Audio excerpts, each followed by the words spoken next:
Hello ladies, this is for the Miles Apart twist easel, and you have your cardstock for the card base cut 10 inches by 5 inches, and you're going to line it up on your scoreboard and you're going to score it at 5 inches.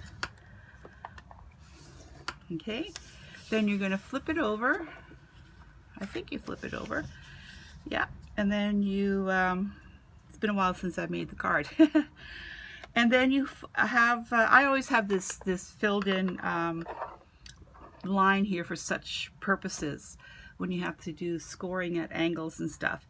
So I marked it with a black marker, and it comes in handy so many times. So you line up the score line for the fold on that marked line, or whatever. 6 inches is always a good one because it's right in the middle of your scoreboard, well, close to the middle.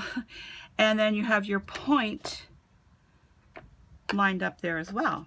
So then you just score like so. Okay, and then when you fold your card,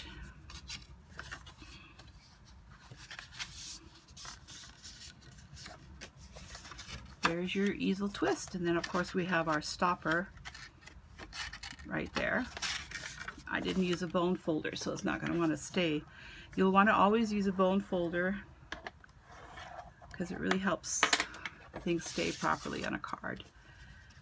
So then we'll have our stopper there. So that's how you do the twist easel. So thanks ladies, have fun making your card.